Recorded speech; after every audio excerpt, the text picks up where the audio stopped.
இந்த ஆட்சி ஏதோ எங்களுக்கு ஓட்டு போட்ட மக்களுக்காக மட்டும் இல்லை, ஓட்டு போட தவறியவர்களுக்கும் சேர்த்து. அதாவது ஓட்டு போட்டவங்க மகிழ்ச்சி அடையணும், ஓட்டு போடாதவங்க ஐயோ இப்படிப்பட்ட ஆட்சிக்கு போடாம விட்டுட்டுமேனு வருத்தப்படக்கூடிய அளவிற்கு எங்க ஆட்சி இருக்கும் அப்படின்னு நான் அன்னைக்கே சொன்னேன். அதுதான் இன்னைக்கு நடந்துகிட்டு இருக்கு.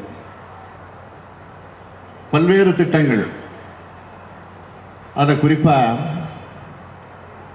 நம்முடைய பெருமதிப்பிற்குரிய ஐயா பொன்னம்பல அடிகளார் அவர்கள் கூட வந்த உடனே சொன்னார், இது வரைக்கும் அறநிலைத்துறையில் இப்படி ஒரு அமைச்சர் இருந்து பணியாற்றியதை நான் பார்த்ததே கிடையாது அப்படின்னு பெருமையாக சொன்னார். அந்த அளவிற்கு தமிழ்நாடு அரசு இந்து சமய அறநிலைத்துறை சார்பில் அவருடைய அமைச்சராக இருக்கக்கூடிய சேகர் பாபு, அவருடைய துணைக்கு இருக்கக்கூடிய அதிகாரிகள் எல்லாரும் ஒன்று சேர்ந்து ஏராளமான திட்டங்களை செயல்படுத்திக்கிட்டு இருக்கிறாங்க. அதையெல்லாம் இப்போ பட்டியல் போட்டால் நேரம் காணாது. இந்த நிகழ்ச்சி முழுவதும் அதான் பேசிக்கிட்டு இருக்கணும். இன்னும் பல நிகழ்ச்சிகளுக்கு நான் போக வேண்டியிருக்கேன். அதனால சில ஹைலைட்டான